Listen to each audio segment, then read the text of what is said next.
Oh, I think we might be going live right here. Let me just count that.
What's going on? What's going on? Facebook?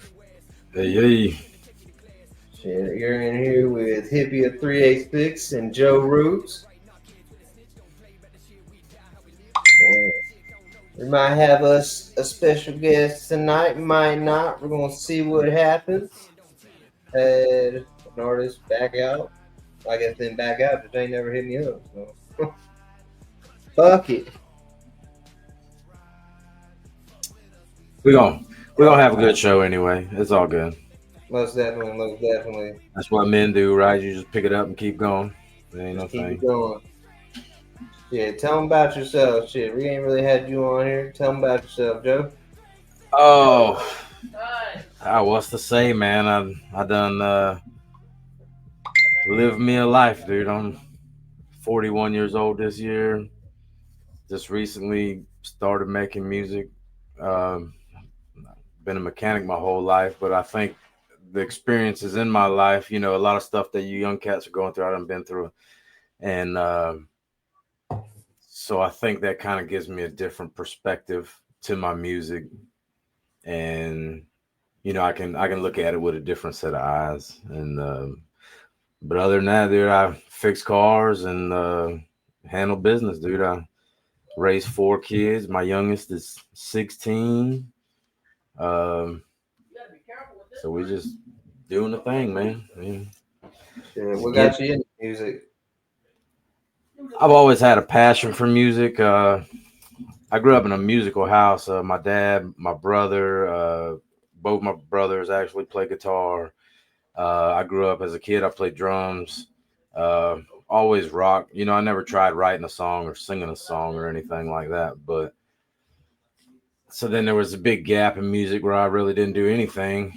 And then really what got me to try it was you, bro. You fucking was like, yo, try this, try get on track, messing with me. And then that's when I wrote Working Dads, and it kind of been downhill from there.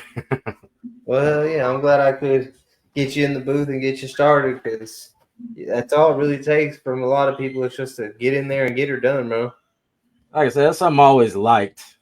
You know, Obviously, huge fan of not only rock music but hip hop and just music in general. Like I listen to everything. If you heard my playlist, you'd probably what the hell, heavy metal 1 minute, Hank Senior the next. Ain't no telling. And then from there we'll put on some Nelly or something. Ain't no telling. But just something like that. I never really, I thought it'd be cool to do it or try it out, but it wasn't until really, like I said, you give me the motivation, I guess, so to say, to try it out. I mean, and here we are. We got. I mean, I'm not doing crazy thing. I'm always working on something though. But we just we got five out now, five singles. Yeah, Um, so, yeah, 5 singles, 2 videos. yeah. So I Hopefully guess right between. now we just finished up recording six more songs and probably add all that together and turn that into a first official album. Um, but we're just gonna keep doing it. Uh-oh, we got the big dog himself in here. What's up, Big brother man? man. What's What's up, going on? man? What's going on? What's going on, y'all boys? Shit, tell them about yourself. This is the one and only Thomas Swanson right here. One Hey, and only. hey, man, I'm chilling right now, man. I was good to be able to get on with y'all. Oh yeah, shit. We're happy to have you, bro. You've elevated our sound with a lot of songs and really taken us to a new level. Yes, for sure. Hell yeah, appreciate it. Now I was gonna say this app is like crazy, like easy. I just like click that link and I'm putting me right on here. So Yeah, I didn't know about this until we did a interview with Gutter Rat Radio. They yeah, had us come through here. I was like, man, I'm gonna stop going because I was doing my podcast by showing up where people are, pre-recording it, and then that shit's hard to get with people like when we can sit yeah. down all together to do. Because I'm Oh like yeah. Cody, I have no idea how I'm gonna get on this live. I'm not savvy like with all that type of stuff. I don't know, but Hey, that was easy. I ain't savvy with it at all. So it's a good thing he's got one little click because I don't know if I can manage anything past that. Right, right. I don't want to. I feel like I interrupted y'all conversation. I'm here now, man. What we talking about, Cody? Shit, we're talking music, talking. I was talking with Joe about what got him into music, like some of his influences, and Yeah. what gets him going. Hell yeah, man. But yeah, I mean, I was gonna say, man, any questions you got for me? Just I'm ready. Shit, tell everybody who you are, what you do, where you're from, and I'm Thomas. And I'm from Kentucky, but really like I did most of my career in Gainesville, Florida, so I can say I'm from Gainesville too. But I'm a music engineer. Been doing it for 14 years. It is what it is. I make people's songs come together. I take the idea in their head, turn it into a file they can play on speaker. hell Yeah, yeah. I see you at work right now. So you still burning that oil, huh? Hey, look, man, I'm working on some piano stuff. I Okay. don't know if y'all can see, but I got my keyscape pulled up. Taking a Oh little yeah. break right now. So, Hell Awesome. yeah. yes, sir. Shit, Yes, sir. they been keeping you busy. Yeah, Cody, man. That's all you gotta stay busy, bro. I've been I busy. say I know I can't wait to get back over there. I got plenty of songs to do. Just money sometimes be tight. Hey, man, I know how it is. I was gonna say you got plenty of unreleased though, what we already got. So, I Oh yeah, I got like 3 albums worth. yeah, you got your music, but I feel like I feel you though, because artists like I feel like a big part is making music is like the almost like a mental health aspect when artists stay busy and they stay writing music, uh, it's like life gets better, bro. The creativity goes up. It's almost like therapy, and I see artists like just get I don't know more at peace with themselves. The more they're in the studio, they're able to identify their sound better and better. It just helps. And that's something I enjoy doing. Most You're definitely. you're a great coach at that too. I mean, I can attest to that. Cody will mention the same. When we get in the booth with you, I think you have a good knack for what's 100% and what's not. And Thanks, man. I don't know about anybody else, but the very first, I don't. It doesn't matter how many times I go to the studio. The very first time I walk in there, and for the first 30 seconds, I am so nervous. It never it never goes, and then it. You know, Yeah. but you've always been one to go, hey, let's run that back again, and you got a little more in you and so Yeah, man. I appreciate that, man. People get nervous. It's understandable. Like they're about to. They don't. Sometimes I feel like artists just don't know what to expect because how many variables there are when you make music. I feel like with what I do, one of the most important things is controlling the variables. A lot of things are going to go wrong if you give them a chance to go wrong. You want to use your experience in the studio to make sure things are kind of airtight so you can execute the song how you heard it in your head, not get lost in all the gadgets, the lights, and the mechanics of it all. Just make sure that you're not getting in the way of your own song. When I'm on the other end of it as an engineer, that's really relevant to what I do because I can make one wrong move and make the whole song kind of collapse. There's got to be structure and there's got to be some type of control to help people get their idea out. So, yeah, man, the comfortability thing. Once people start hearing the record come together, that's when you see people kind of get more at ease in the studio because they see, okay, this is going to go the right direction. I like to get that going quick. Right. I say it definitely helps having somebody like you in there that can like with you showed me what the metronome was because I couldn't hear what I was supposed to hear on the beat, and shit, Yeah, that changed my life. Yeah, dude. I remember like some of the instrumentals you get on when you don't have drums or any rhythm to kind of help keep that grid of the rhythm in your head. That I seen you, Cody, ask for the metronome. Like, okay, give me a metronome, give me a metronome, and it helped, bro. It works. I was gonna It's say like the you got me back on beat. Yeah, man. I mean, and it's such a simple thing, but there's so many things that you got to consider making music. So people forget about it. What got you into wanting to be an engineer?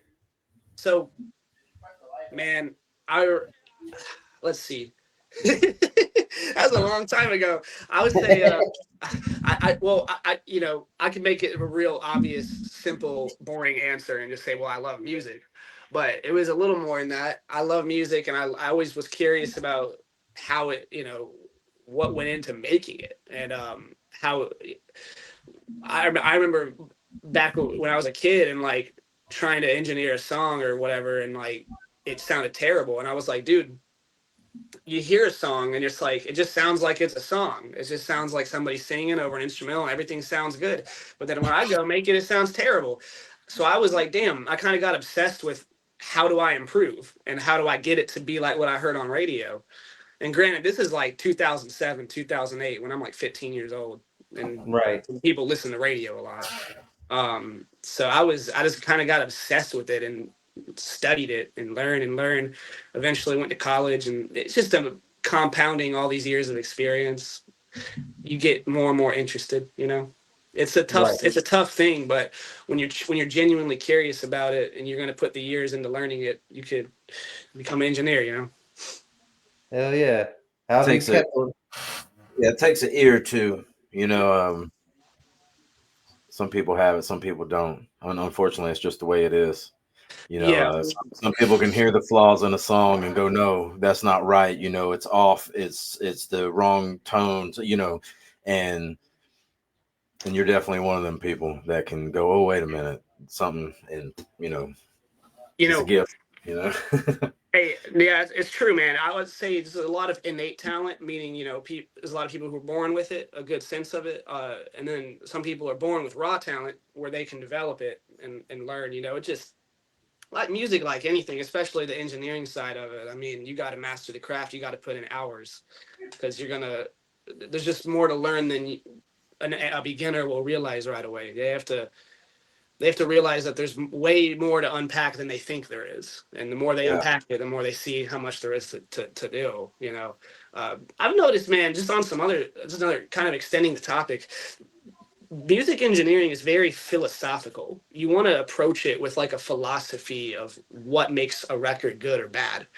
For example, my one of my philosophies is that it's not about quality, it's about emotion. And a lot of Right. people will tell me, "Oh, I love Thomas Swanson's quality." I think there's a lot of truth to what they're saying, and there's a reason they should love it. But I don't think sometimes it's quality. It's just the musicality of it. Clarity in a vocal sometimes comes from how non-quality or like lack of quality it has, because it might have too many high frequencies that are making it clear. But if you played the vocal separate by itself, it would sound kind of, it's not like that smooth super high quality podcast audio you get, but it will have a lot of emotion to it. It's a philosophy thing for me to approach a song that way and say, you know what, I'm going to take that record. I'm going to take that take from the booth that maybe the artist was a little off axis of the mic on, but he had more soul in the take, Right. versus it just being such a sterile take. Give and take. You don't want your vocals to sound completely not, Well, just I garbage. But mean, it working too. I'm sure with so many artists, there's so many different styles. So I think obviously keeping that open mind for everything is obviously important in what you do as well, because there's a fine line.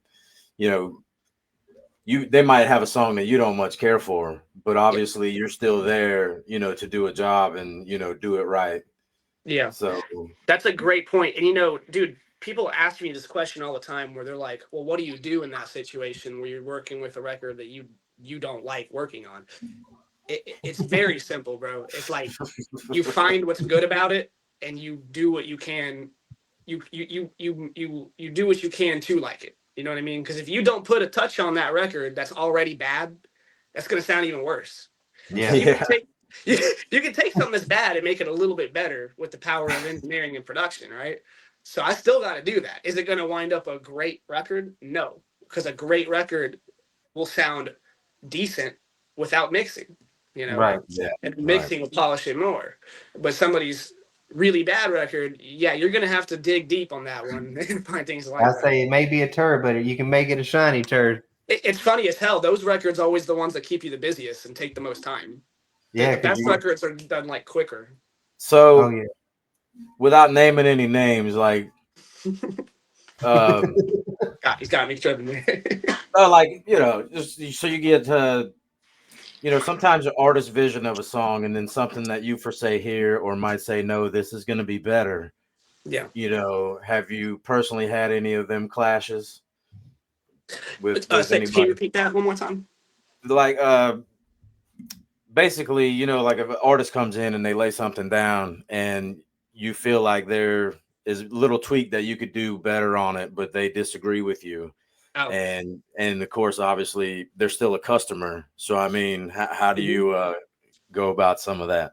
Yeah, that's a good question. I mean, a lot of people would try to argue back with them. I'm not gonna do it. If so, because I'm not. It's not my song, you know. So if they're Right, gonna say, "Hey, we want it this way," now look in the back of my mind, I know what's gonna make the better record most of the time. If I'm lost and it's like if they're and I don't know what to do and they're gonna give me direction, hey, it makes my job easy.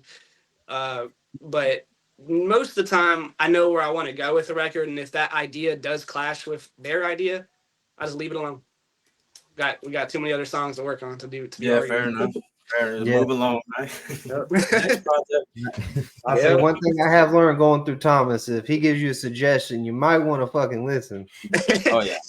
Yeah, I mean, I'm here to help, bro. You know, and I wouldn't have this position or be able to work on music every day for a living if I didn't have the experience or track record to help artists be successful. You know, so I'm not here to get in the way of the song. I'm not here to try to give some dominant opinion or squash people's ideas. I just want to help, man, you know, and that's kind of what I'm employed to do 99% of the time. Like Joe mentioned, there's always going to be that time where there's somebody clashes, you know, but I'm not going to argue back with nobody, man. I Well, just want to. I remember we were at your studio. There's a song I never advertised because it's a sad song for me, but we did "Lonely Again," and when I was recording that song, like I, getting choked up. You're like, oh, you're writing a song. It's like I said, for me, it means a lot. And when we got done, if you remember, I wanted to re-record it, and you were like, no, we're gonna leave it because it showed the emotion of the song. And when I hear that back today, you were absolutely right. You know what I mean? It kept it to that next level, that little bit of breaking voice in it, and Yeah, so yeah, it was man. it was really cool to, because Yeah. if I was there and somebody else, I'd have been like, no, we got to redo it. But you were like, no, I'm telling you, we're gonna, and I'm like, all right, man, all right, and Yes. it turned out great. So You know, some of the I want to make a point to that is you know the song "Somewhere Over the Rainbow." yeah, Yeah. Okay, yeah. way back, I'm pretty sure it's like in the 1930s. The artist that recorded that song he was a nobody at the time, and he just kind of was hitting up studios. Now, way back in like the 1920s and 30s, bro, studios it was different. You know, I say here and far in there were between. not a lot of them, right? And he was desperate to just get into one of them, as many singers were. Most singers back then didn't have a single record of their name. So when he finally got in the studio, it was one studio's gave him a chance to record it because he kept begging and begging and begging to record it, and they only said you got one chance to just lay this vocal down, and you got to leave. You know, you got basically 5 minutes. So he sang the whole song, and then it became obviously a hit. You guys know it all the way up till today. Yeah. And you got to think he could have, with today's luxury of how you record music, did a bunch of takes of it. There's an argument to be had that record wouldn't have become the record it became if he had additional chances at it. It was raw. It was Right. his emotion. It was his whole soul that went into that because he knew he had that one chance, you know. Yeah. Um, and you know, man, I mean, sometimes artists they overthink. They Yeah. want to keep redoing it. You got to have a skill to listen objectively, as a matter of fact, versus opinion. Hear this take back and be like, no, man. Sometimes like that is the most musical way you're gonna get it because it's natural. That came straight from your soul. You didn't process this a million times while you were making it and do it 8 different times. I think you told me in the nicest way, sent me an article and everything that listen, I know what you're saying, but you're just hearing it wrong, bro. I, You're not hearing it with new ears. You're hearing the rough draft and you think that's what you need, but I'm telling you this is a hit and you just gotta chill. I think what you're talking about is the placebo effect, where people they think that they get too they hear a certain version of their song so many times they get married to it. That happens with demo recordings. Right. It's hard to open them up off that because they get something, but the truth is the fans haven't heard that record, only you have. And sometimes like that's listening with opinion without fact. That's why I always say listening objectively is such a good skill to have, because when I'm making decisions on records, right, engineering them little tiny nuances, I have to make decisions not on behalf of my personal taste. I have to make decisions for the world, what people Right. hear. And I want to do what I think people want to hear. And it's not about me. I'm one person. There's a bunch of people who listen to the songs. So I want to try to make those decisions for all the people collectively to like it. Most And it's definitely. tough, man. It's hard to do it that way. Like I said earlier, it's that philosophy of it. Are there any records that you would say have been your favorite to work on? Like what's been your something you're most proud of that has had your name on it? I'll put your song up there, man. River Rat. I love River Yeah. Rat. Yeah, I love River Rat. I love man, that one song you was just teasing with your dad on it. What is it? What is it called? Moonshine Moonshine is Tunnel Pine. Yeah, I like that one too. hell yeah. We just dropped that one on the 6th. Yeah. Shit. Shout out both them records. Engineered by my boy Thomas Swanson. Sure. Yeah, shout out those records, but I like those ones. River Rat, man, because I've had the chance to hear that one more. I want to. We should definitely shout out that song, bro. I feel like that song should get more credit. Oh You yeah. just Dude, you just it's blown recently up. you just recently had one that you worked on blow up big time, didn't you? I remember seeing something on Facebook about it. So I work on a lot of records, man. There's always going to be a few picked ones that just go and they do the big numbers. I think the one I posted about was from this artist. She lives in England now. Her name's Alyssa. And yeah, because she lives in England, it got picked up we recorded it here in Florida. Right. But it got picked up on radio over there. I think radio overseas is a little different than America. They just kind of have like one station, and it's like streamed throughout the whole country. So Okay. it's a big deal. You got to think how many people could be hearing it. I just thought it was cool. I thought it was cool because, dude, I've never personally been outside of the country, but to have the records Man. go on regular rotation outside, that's just something that's cool to me. Hell Yeah. yeah. What's the little achievements, that end up in the end being a great career. I mean that's the way it goes. You know. Yeah. I mean, anybody can get I'm not going to say anybody because it's hard work, but anybody for the most part can jump on YouTube and write a song, whether it be good or not. And it seems sometimes that the dumber shit gets more hits than anything else for some reason. but uh, it's not a lasting impact. That's not spread all over Europe, on the radio. You know what I mean? That's just a bunch of freaking people on the internet watching a dumb video. So Yep. it's not the same. What you've achieved is definitely bigger than anything like that. And bro, I've worked on plenty of dumb music that got hits. Yeah. But I want to say this, and I think a lot of artists get frustrated with that. They see like somebody will have a really strong internet campaign and have the streaming numbers that they wish they had, even though their song was not it's just not even musical at all sometimes. I would say this, bro. When a record really isn't good and it's truly just a shitty song, it's not going to last, sustain. They're not going to be getting royalty checks for that record past a certain amount of time, for real. So Yeah. it always pays off to have just a strong sense of making music and making better and better music.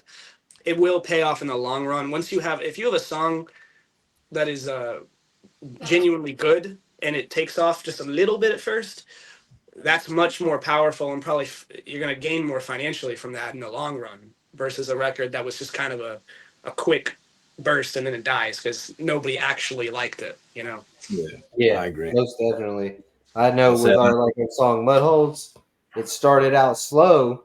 We Right. dropped the video, it went a little slower, and then it started picking up speed. And now we consistently get at least 90 to 100,000 views on that song a month.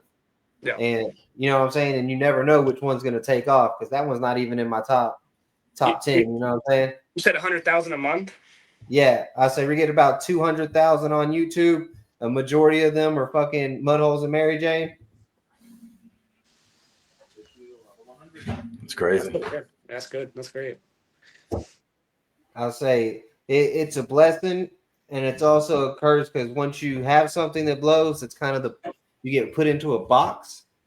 And we weren't ever really country, right? You know what I'm saying? We're from the country, of course. We go fishing, we go mudding, we hang out, we do that. But as you've seen, we do all types of music coming through your studio. It's never Oh yeah. consistently the same shit, but they want that country rap shit now from us because that's what we're known for.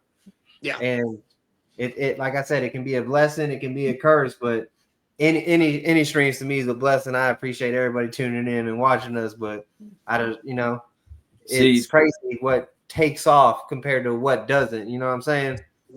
I got for me, like me and you, Hippie, we've talked about it before. I think for me it's a little different because, like I said, I'm 41 years old.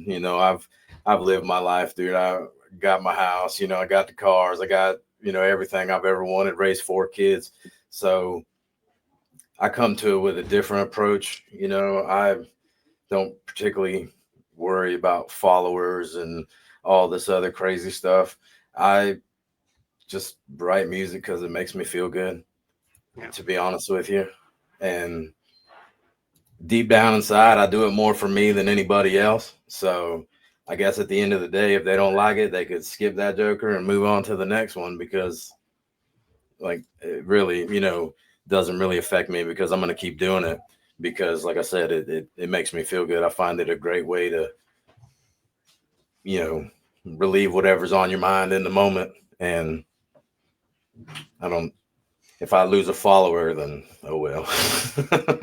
Yeah, no, I've seen so many different reasons for making music from artists. I mean, some people just genuinely need therapy on the mic.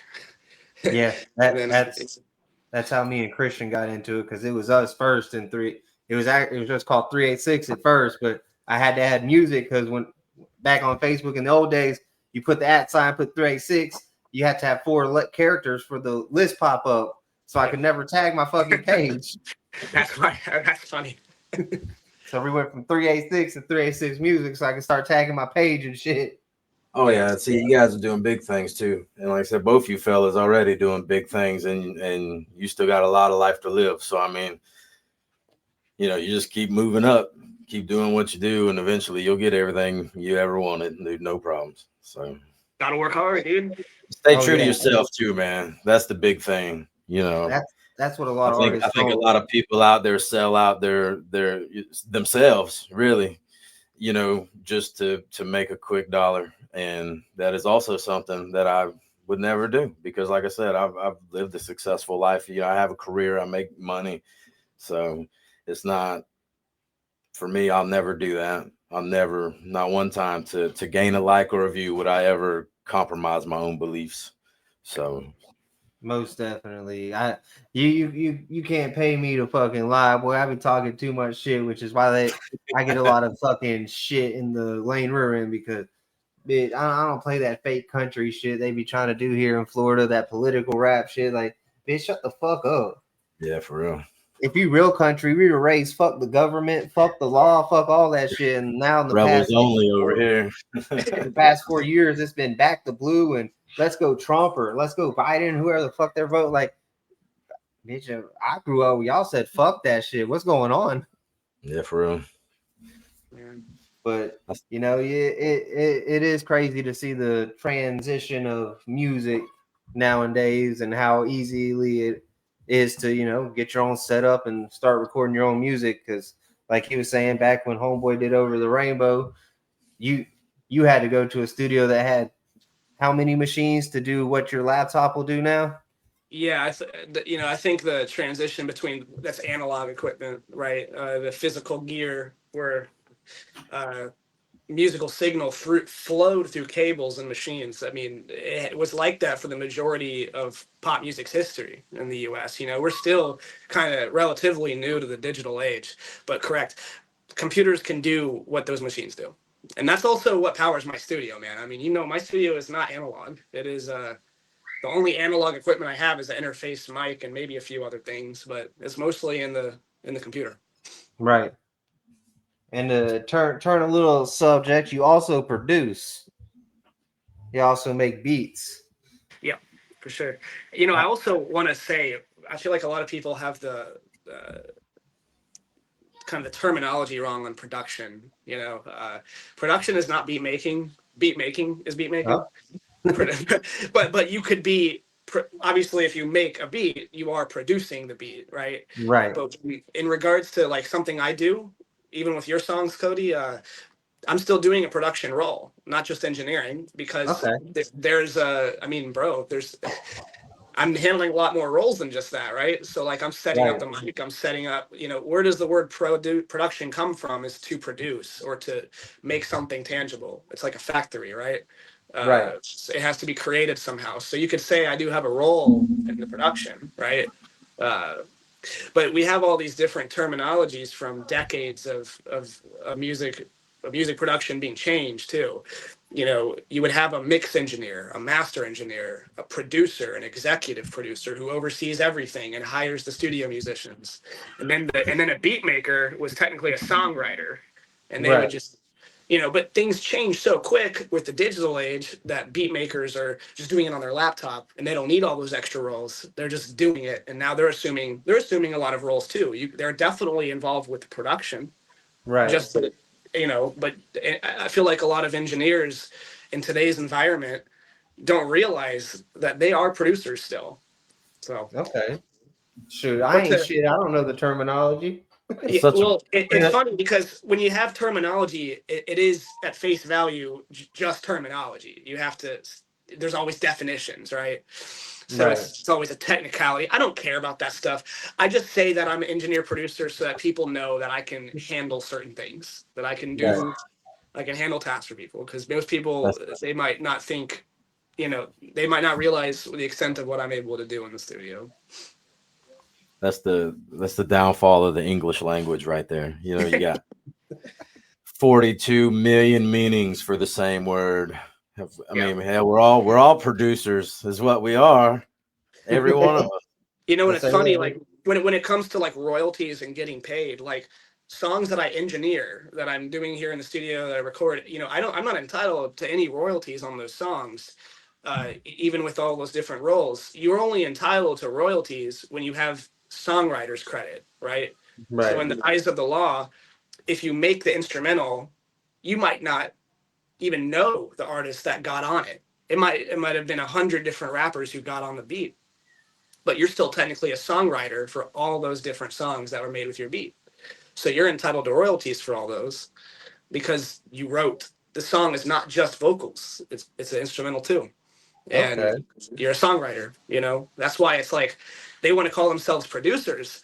You don't want that. You make less money because producers are not entitled to royalties for publishing. Songwriters are. So you want to, if you're a beat maker, you definitely, in the eyes of the law, you want to people to know that you're a songwriter before a producer. So speaking of beat making, how do you feel about loops and shit like that? So yeah, that's always a hot topic. I think that a good producer, beat maker, whatever you want to call it, I think I think a good one of those. I think a good one of those Swag in the will find house. any way to make a What's good going beat. on? And if they use loops, they use loops. It doesn't matter What to up, me. brother? Do you use loops when you You make hear me? beats? If I want to, Fair enough. if I'm I, feeling creative, I feel I like it's which I was just trying to figure out your process, how you yeah. know. I'll be well for me, Cody. Honestly, most of the time, no. I'm just gonna play something, on the keyboard.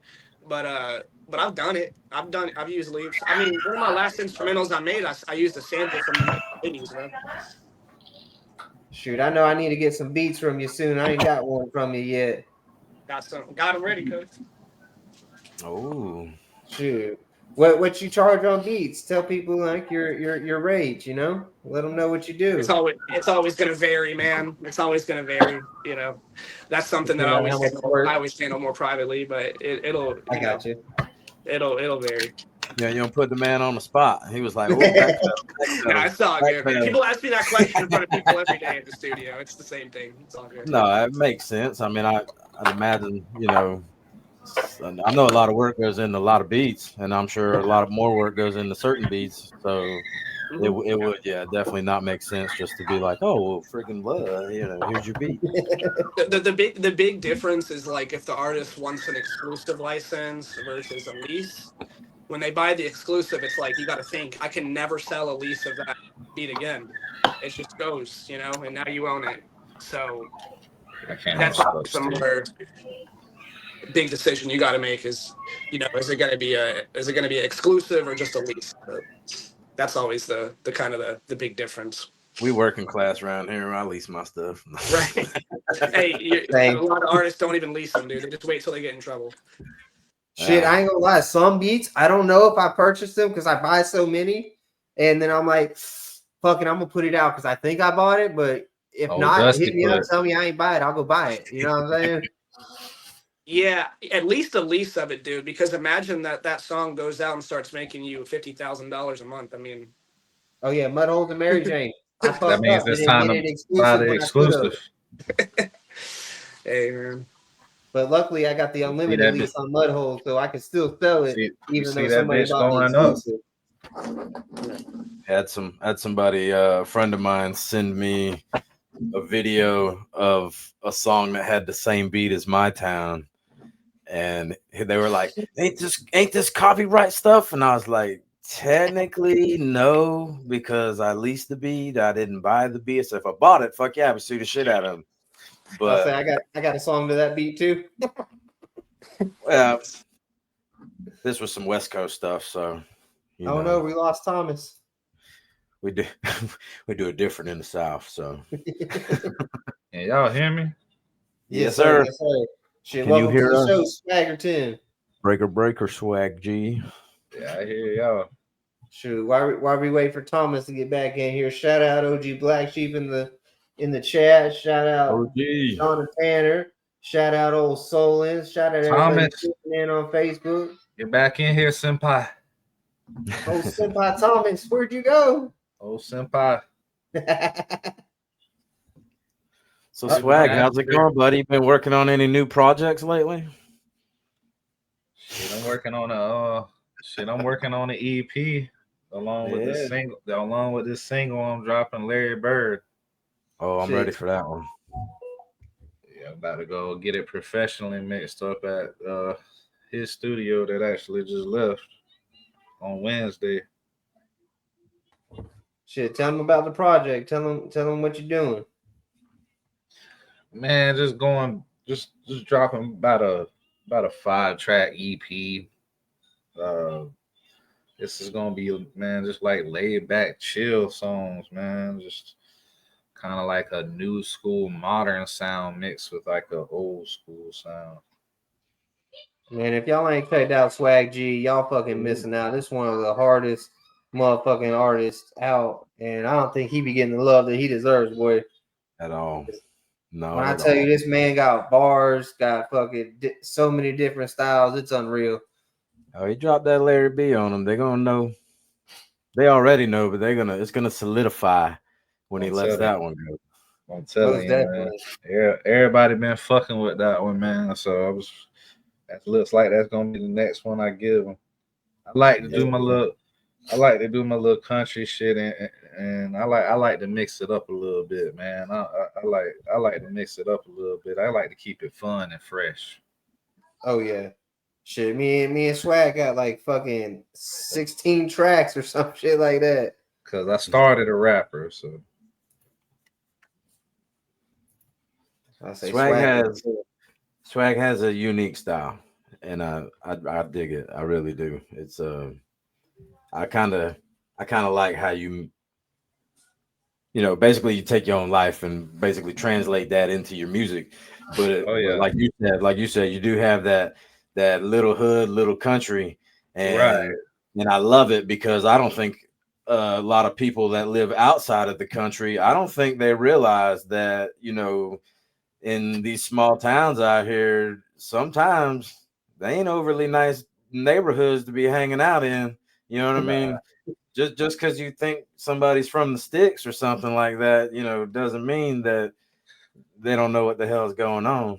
Yeah, Shit, out here, if you from I've the hung out in hood, the you from country. the woods.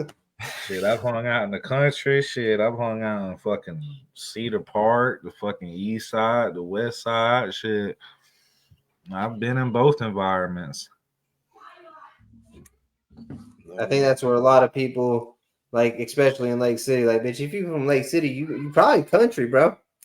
Yeah, pretty. It's a country town. I'm not gonna lie. Yeah, like it's a You, them good old people, Even if you're hood, you're still a little country. they could deny that all they want, dude. Numbers don't lie. Okay, Lake City is like 13, 14,000 people, some shit like that. Right. Columbia County is, I think, just over like 30,000 people. It's country. If you're from there, it's country. Exactly. If your mall got 6 stores and the movie Hood theater holds country. 50 people, you from the country. I say, because I know a lot of artists getting their feelings talking about, oh, you didn't do country before this or that. Like, bitch, do you Hey, not know where we from? when was the last time y'all was at the movie theater in Lake City? Oh man, that bitch ain't changed in 30 years. I was about to tell you that, dude. Like I said, I'm old, and that motherfucker been the same since I was in high school. It's I been the ain't been same. to that bitch, but last time I been to it, that bitch looked the same. It's got the same carpet, the same paint. Dude, I'm telling you, from 25 years ago, they ain't changed a damn thing. They ain't changed a damn Same thing damn now. arcade machines. That bitch got the same seats, the same gum under the damn seats. I'm telling you, no, That bitch, gotta say that's a hard piece of gum from 1985. that's it. Man, I ain't 19 gonna for lie, I'm surprised that Bubblicious from bitch still in 1995. business. With all the streaming services and shit, you'd be surprised. How that bitch stay in business. Man, I don't know if Thomas gonna jump back in here, but shout out Thomas Swanson for being on here as Crazy. long as he did. I know he a Notice me, busy man. senpai. I say his connection fucked up for some reason or another. I think he's trying to fix it. I'm not sure, but if he don't come back, shout out Thomas Swanson. Y'all go check him out on Facebook. Thomas Swanson, if y'all want to go get that real fucking quality sound. I'm telling you, little But yeah, pro. man. Shit, it's good having you in here, Swaggerton. Yes, sir. Yes, sir. I say, like I said, if y'all didn't know, Swag G, fucking of Ascension Records, my boy be fucking, he be making music like Redo every other day. That bitch got something new coming. You know what I'm saying? He may not drop it as fast as Redo, but Nah, trust me when I it's say my hard to man's keep off up the with y'all. fire. I was messing with Cody one day because I told him he's like, yeah, we get all these songs. I'm like, I don't know, man. When you write the whole song by yourself, it takes a hell of a lot longer. Oh Sometimes yeah, I wish I could be like, hey, let me write this verse right quick and then send this off to my brothers and be like, hey, y'all fucking tear this up for me. oh yeah. That's one thing I love, boy, about being in a team. I'll do a hook. If I don't want to do a verse, I'm like, hey, put a verse on here. Yeah. Sometimes I'll write a verse on one and then my mind will just kind of get stuck and I have to go put it up. Then a little time will go by and I'll be scrolling Yeah, through my list and click on it and be like, oh, and then that's just called block. That's called writer's block. It happens. sometimes I Oh think I yeah. smoke too much pot and fucking just Get lazy. Yeah. like, I know. yeah, I'll smoke this tomorrow. This I know independent. sometimes I'll have beats like the one we did for Ops, that rock one. Me, you, Jacob, and Christian got on. I had Yeah. that beat for like 3 years, bro. And then replayed it in the car. You and Jacob started going off on that hook, and the rest is history. Sometimes you just I be getting beats. I'm like, yeah, that's hard, and then they just sit there, and then out of nowhere, bitch, we make hits. Right. That's one thing I love about working with Swag. Boy, I'll be going over there. We smoke a blunt, just chilling, start playing beats. Next thing you know, we got a whole song. Yeah. And it's fun. It's fun too when you can do it, and I mean, you're more or less just hanging out with your boy, having a good time, and you still able to, you know what I mean? Oh yeah, I think And that's the what's quality good. too. See, that's another thing I gotta credit to you guys. You know, is the we've all seen this a million times in the music industry, mainstream, underground, everybody. It seems a lot of guys they'll start out strong, you know, album, two album, three album, and then the quality of the music goes down. Maybe they run out of shit to talk about. I don't know. I don't know the reason, but you know what I'm saying. It seems to go down, then they kind of fall off, and that's the end of that. Uh, you guys have been able to keep the momentum of dropping song after song after song, and not lose the creativity or the quality of the music. And so I think that is, like I said, another pretty awesome feature that you guys, I especially how feel you play off each other. So I feel like I'm going in the opposite direction. Shit, I feel like I'm just getting better, just yeah, Same. because the fact that I didn't blow up as an early age. You know what I'm saying? And kind of fucked around too much, and I wish I would have took more of my time back then when I was Yeah, running the fucking streets and shit, not worried about fucking actually pursuing the shit. If I would have took all that time back then when I was young, I'd probably be somewhere. But shit. yeah, Fair enough. at the Yeah, same time, I feel like I'm reverse aging with the rap shit because of that too. Because I just feel like I'm getting better instead of worse. You see people like like mainstream artists like Lil Wayne, which was a big influence when I was growing up, as far as rap goes. And where you had the Hot Boys and shit when he was young bling and shit bling, like that. bling bling, I'm bling telling you, that's that classic shit, bro. But it even him now, he's got so much shit out, bro. It's hard for him to make a good verse. You know what I'm saying? Because he's just done so many fucking words and lyrics. It's like it's yeah. hard for him.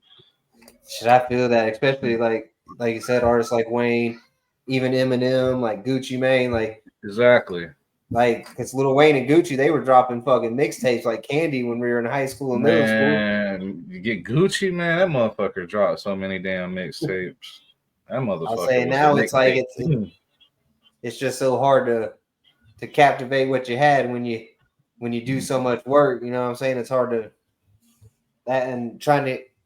Me What I'm trying, personally, I don't want to say this, but I just feel like rap was better back then, anyways. yeah, Honestly, I uh, felt like it was more raw, more passionate. exactly. I don't like some of this new drill rap. I just don't personally like some of the newer rap, the newer drill rap, the dancing on your ops fucking grave while you're singing happy birthday and shit. Like I just ain't with that type of fuck shit. Shit, what's up, Uncle Solo? I think that's how you say it. Shit, you can check us out on any platform, 386 Music. You can check out Swag G, any platform, Swag G. You can check out Joe Ruse, Twisted Wrench on all platforms, man. Shit. I be seeing your work, bro. That beer drinking song you dropped not too long ago, that bitch was fire. Shout out you, my man. Yeah, shout out Wag OG Black Sheep. I see Good he's work, still out man. here in So, the chat. Wagwan. But yeah, I definitely think that with rap nowadays, there's a lot of just cash grab artists, especially in the lane of music I'm in with the country rap. There's just so Well, many artists that I say that the aren't. I say the drill rap shit. It seems like Yeah, that shit is more what the fucking labels. That's the labels want you to do that type of music. That's what they eat up. yeah, They but see, because that's that what falls sells. that falls back though on what I was just saying when Thomas was on there. See, I, and I heard what you said. that's selling your fucking soul out, yourself. You know, it ain't even your fans, your family, whatever, dude. It's Yeah, yourself. because Because a at lot of that people point, you're they not just being true to lying yourself. anyway.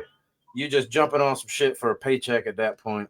Yeah. And I don't know. Yeah, I feel like they. I feel like music to me, was more. I've always been a bigger fan of Well, the the labels ain't storytelling gonna do rappers. nothing but fuck you anyway. Oh, of course. Yeah, they ain't. I mean, ain't no different than a casino, buddy. If they didn't think they'd make $1 off you, they wouldn't talk to you.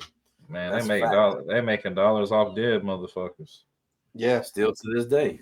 to this People I day. definitely feel like they push murder and fucking drugs way crazy in music. Exactly. Like you try to make a song about some positive shit about something positive, it's not gonna sell like a negative song where you're talking about shooting and killing a bitch and fucking And that's the main reason I started making fucking the mostly ops rap whore. music. You know what I'm saying? I say, Like you remember them when we first started doing them shows, we'd be out in the hood in Ocala, Jacksonville, all over the place. And man, after that one show in Ocala where they started trying to shoot each other and shit, I was like, man, I ain't trying to get Hey. shot just because I'm out here trying to perform. You know what I'm saying? that was a crazy night. You know what I can't stand In these days? many ways than just that. We'll just leave it at that. Oh yeah, I know what you're talking about, boy. Real Yeah. bad, bitch. Shout out Lil Nas, shout out Doja, shout out everybody that came with us on that show. Shit, I say shoot, Casey, fucking Gerard, Doja, Jacob, Christian, boy, we've been up and down Florida doing shows, man. We've seen a lot of shit, and I would say Oh, shit. transitioning to the country rap has been, the fan base is a lot less toxic, but then again, there's a lot of toxicity in this genre with the artists. A lot of drama, a lot of fucking Toxicity bitches. of our city, of our Drop- city. I think a lot of drama is chosen.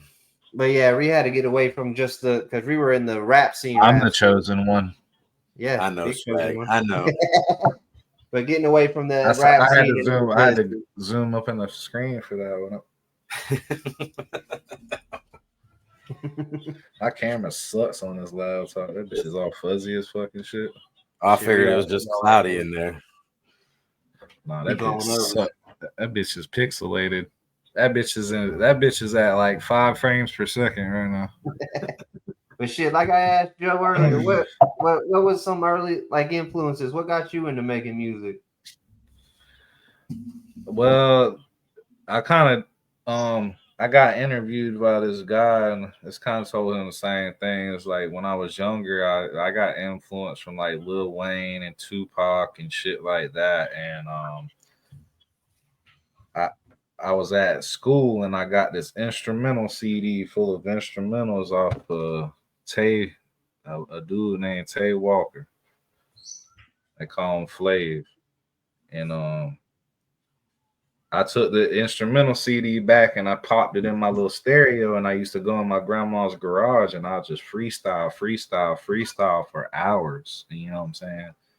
And I would actually take the dictionary and I would memorize like different words and shit, just trying to expand my vocabulary and shit. And I kind of learned that from Lil Wayne, because that's what Lil Wayne does. He reads the dictionary.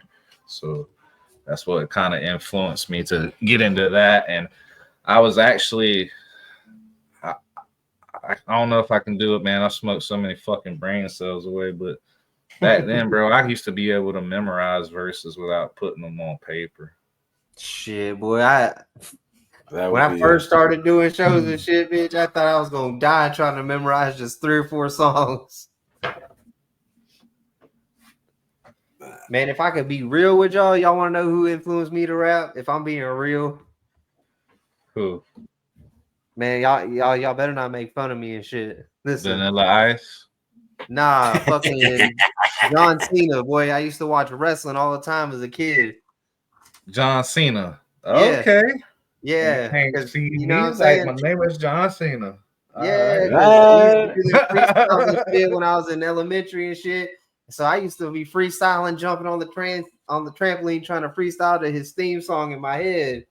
Right. I always thought that, like, you know what I'm saying? Because growing up, first rap music I got introduced to was ICP. Other than that, I grew up on like fucking country and rock. So John Cena was really hip hop introduction to me. I'm gonna say I'll let you go, segue. I definitely had a wide variety of music. I didn't just listen to rap. I listened to rock, you know what I'm saying, metal, and all kinds of shit, bro. Not really. I like a little bit of country, but I don't like every song. You know what I'm saying? Like, Yeah, I say it took me when I went to Gainesville and when I went to Lincoln Middle School, got into the hood. That's when I started listening to rap music, like rap. You know what I'm saying? right. And yeah, because you can't help but be immersed in the culture once you're, you know what I'm saying. It go from Lake City to Gainesville like that. It really opened my eyes to the rap culture of what it is. Because before I knew ICP and John Cena, and then I got into like Lil Wayne, Gucci, OJ the Juice Man, and all that shit when that was popping. Shoot, you couldn't go nowhere without hearing some Lil Wayne when I was in middle school. Oh, I say swag went blocky rule for a second. Oh. Oh no. You lost swag. There he is. He's back. Hey, okay. Thought we I lost it like thought he was still froze up for a second there, dude. But yeah, it's been definitely a journey for me. I will say that, to become the rapper I am now, because Swag can attest, when I was first starting to put out music, it was not the best where I was concerned in the group. Him and Lil Nine helped me. You have I told you, man. came a long way. You got this voice and this style, dude, to me that's kind of reminiscent of like maybe like some Cypress Hill or some House of Pain type shit. You just kind of have this kind of flow to you, dude, that I fucks with. It's shout out Kim, bro. I see you, boy. oh yeah, it took like my homeboy Carson Baker. He came up to me after a few years of knowing him, was like, bro, I listen to some old school rap and I fucking respect you now. I was like, what are you talking about, bro? He said, bro, I know what you're doing. I see your flow and your bars now. Like, it's different now that you know what I'm saying? Yeah, because that was my generation, of hip hop with shit like that. I'll say that's what inspired me more is when I got into the old school, like Tupac, like you said, fucking House of Pain, Cypress Hill, shit. You got I was blessed in that department because I had an older brother and sister, so I was always introduced to music at a young age. I probably shouldn't have been introduced to. Like, same. I remember when my sister got the Doggy Style tape, for the first time. It was early 90s, 94, 95, something like that. We sneak off in the room. I'm sure she's on here. She could probably attest to it. But we'd sneak off and go play it. So mom ain't hear it because mom would take it, of course, if she heard it. I'm telling you, I was like fucking 12 listening to ICP, Fuck the World. Yeah, fuck mom. Yeah, my sister's dad, he caught us listening to that shit, came in there, snapped that shit, said, what the fuck is this bullshit? We had a little run with ICP as a kid, but it ends for me with Great Malenko. Like, that was after that. I didn't really listen to too much ICP. After they kind of played themselves out, I think I don't know, that album blew up, man. Anybody that's my age, they had that damn CD, The Great Malenko. I promise you it did. And like I said, after that, it wasn't like, you want to go run out and grab the next one or nothing. I mean, it's super cool that they got the following that they have. You know what I mean? Shit. When I got to live with my dad finally, like, he introduced me, like OG saying, 2 Live Crew. That's one of his favorite fucking groups. And them bitches are inappropriate. Oh, yeah. I say, Uncle Luke, man. That shit really inspired me too. That's one of the first like Florida groups that were like huge like that for me. And then me too. I was call me crazy, but I was always a big Master P fan too. Shit, Master P, a motherfucker. What you mean? Yeah, dude. No Limit Soldiers, boy. Used to have that shit in the Walkman on repeat. Like, I'm telling you, Master P. I'm the colonel of motherfucking. I'll say they was pumping it out. Master P was really one of the first to just fucking take over some shit, man. I'll say he Yeah, he was did. everywhere doing his thing with No Limit Soldiers. Oh yeah, for sure. He's still a legend in the South. You know, always will Oh be. yeah, shit, Master So, P, UGK, fucking yeah, Pimp with C, Shocker, yeah, all of them. fucking shit. Even that fuck, what was that dude be wearing the fake nose? Fucking Humpty Dump? No, was it Humpty Dumpty? No, I couldn't tell you at the fuck, I moment. can't remember his name, but he was pretty dope. There's so many good ass artists that were before us that I don't know. It feels like they don't get the recognition nowadays because most of these younger artists they grew up on fucking just Lil Wayne and shit like that. They've never heard that older shit to draw inspiration from. We had, like I said, Bone Thugs and I mean the list of Twista, was big. Uh, Obviously you had what was it like Mystical and people like that. But Yeah, yeah, there was always such a different. Everybody, of course, had their own style. But most yeah, definitely. you're right. It's a lot to draw off of and a style to draw off of, I guess, for sure. But, Oh, Darren said his name was Humpty. Digital Underground. Okay, yeah. yeah. Darren said he thought that was his. Listen, if that's his real nose, that's fucking crazy, bro. I don't know if you've ever seen it, Joe. Look it up, boy. Digital Underground, Humpty. I think yeah. OG said it. Digital Underground. That'd be the lead rapper on that bitch. Them bitches were spitting bars though. Shit, Tribe Called Quest. Them too, man. I think that's who Busta had started with. There's so many good ass artists that I don't know. They more storytellers back then. You know what I'm saying? Yeah, for sure. Nowadays, we're going to talk about how we're going to go murder a fucking family, and that's going to get us millions of views. Well, there's ways to do that, but to do it with style. I mean, look at guys like DMX or Yeah, 50's first album. I mean, yeah, any of those guys, early Snoop Dogg shit, murder was the case that they gave me. You know what I mean? It yeah. was But like you said, I don't feel it like was they a were story, glorifying it. right? But it was a story, and it was some shit that was factual versus just saying something because you think it's gonna sell or whatever. Yeah, and I will get like fucking King Von. That bitch was a demon. He was really out here killing motherfuckers. A demon. Yeah, yeah. That's obviously a game that I am not in, and have no interest in any of that. Straight demon. I say LL Cool J. I think he's another one. I feel like without LL, we wouldn't have Oh, a lot I of love, big love artists. You know what I'm saying? I feel like he gets overlooked because, man, that bitch was one of the first artists really that did it like he did. Don't call it a comeback. I've been here for years, rocking the beers, putting suckers in fear. He killed that shit. Yeah. He did. My man had bars. They only know him from NCIS now. I even Come on, stand up. Ice-T. Nah, fucking LL Cool J. Oh. So many actor rappers now. Ice T was I. Oh. Now He's Ice got Cube? a nut.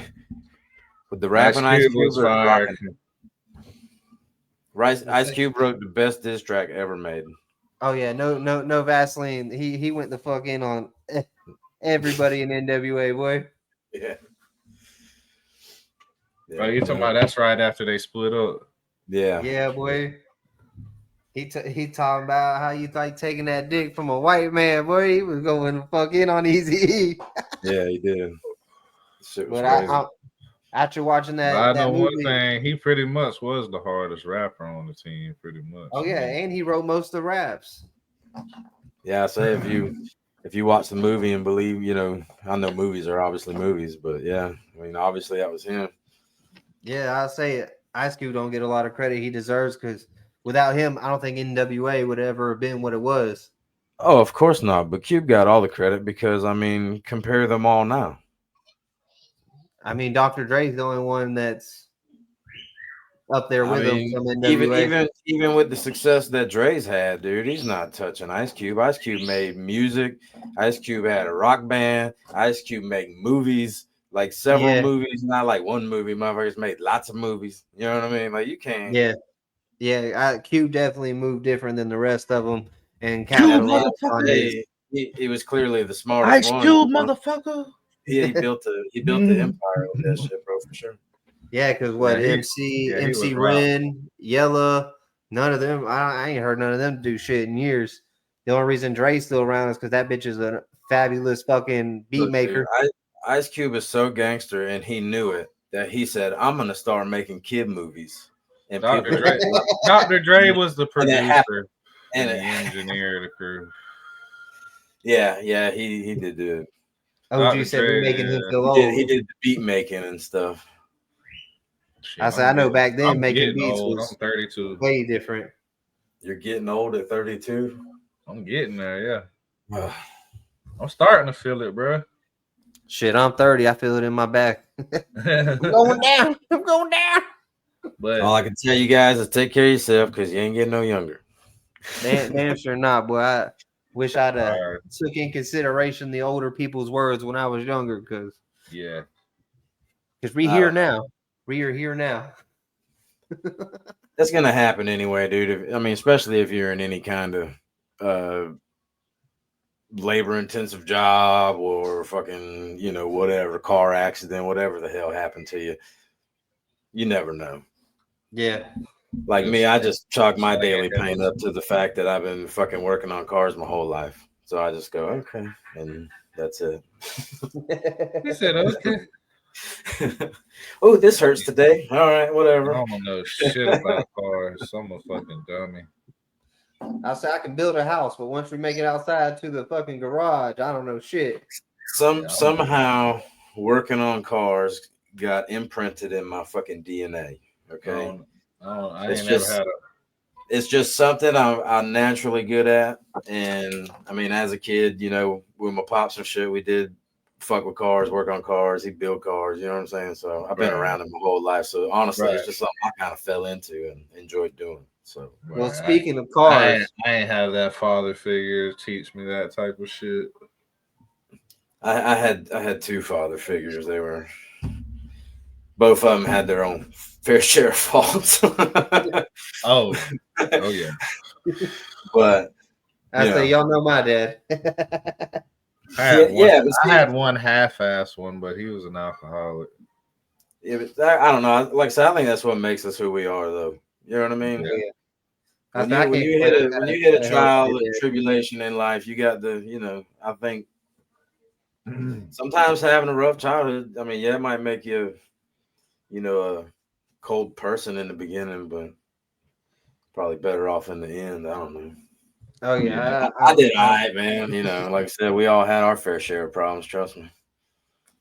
Yeah, ain't nobody perfect, that's for sure. Oh yeah, for sure. Speaking of I love fucking them all, though. cars, Love them all, though. So think about the here's Fast what and it is. Furious series. Yeah. Huh? That's everybody's story. I mean, in a way, for the most part, anyway. In my old neighborhoods, anyway, that was the story. Mucking the shiver. I said, speaking of the cars, what you think about the Fast and Furious series? Me, Yeah. it's Hollywood, bro. There's so many questions. I mean, if you wanted to critique as movies, they were good. I mean, up until they weren't. So maybe after like the third one. I say the third one's my favorite. Tokyo Drift. That was my favorite one. There's just certain parts, like in the first one when they were drag racing in the beginning, when he was in that Eclipse, right? He was racing and he hit all that nitrous that supposedly blew the intake off the car. Right. And then they drive it running from the gang or the cops or whatever the hell it was. And then that's right, it was the cops. So they run it from the cops in the car that blew the intake off. And then they get stopped by the gang and the gang shoots the car and then the nitrous blows up. The nitrous doesn't really work that way. It kind of runs out, like it's only so much in there. Yeah. But like I said, it's Hollywood, dude. I mean, they're good movies. I say because I just finally finished all of them the other day, and it progressively got from street racing to fucking Dom's a fucking superhero now, boy. Yeah. About that transfer, of the movies is when they obviously went full-fledged Hollywood. But the first, like I said, Tokyo Drift, and then the first one was good. The second one was pretty good, Yeah, I And like then the after second one that, too. after that, they turned into like U.S. spy superheroes and kind of went crazy from there. I said But the there one I was some watched the cool other day. quality. That bitch picked up a Mustang off its side with one arm. Like, bitch, how? Who? Who in the How? fuck? The Rock picking motherfuckers up one hand and throwing them and shit. Like, bitch, this ain't even real life no more. Yeah, just the Rock Jason though, man. Statham's character was really the only one that was really fucking. He was more believable with what he was doing compared to the Rock and fucking Dominic. They were, uh, as long as people keep watching them, they'll keep making them. I mean, how many is there now? 10, 11, some shit. Yeah, there's 10. They got 2 more left supposedly. Yeah, What's see, the stand, bro? I mean, how many times can you say the same thing? I mean, Yeah. to a point, they probably. I mean, you watch them. Obviously, it's entertaining, but it's really the Yeah, same shit. I will give it that. It may not be the same street race and shit, but that bitch had me locked in for fucking all 10 movies. I was like, damn, what? Yeah, I do that with Transformers, bro. I don't care which Oh, one I it love is. I'll be like watching Yeah. Transformers. I used to watch Transformers every morning before I got on the bus. Yeah, I shit was used to good. watch Teletubbies. I Did said you? you did, motherfucker. We was But shit. Sesame Street kids. Also, Yeah. Teletubbies why I pat my pussy. Oh, I thought you was doing something down there off camera. But shit, I ain't gonna hold y'all guys in here too He's much getting high longer. with me. Yeah. I say I'm about to have to log out of here. It was good having you boys on here and shit. Hell yeah. All right, Dusty Foot Jenkins. Yes, sir. Y'all make sure to tune back in. We're gonna maybe run it again next Monday with another artist. I say this time we were supposed to have DK on here, but Lord knows where he at. Fucking couldn't get a hold of him, so we ran with old Thomas Swanson and Swag G. Sir DK in.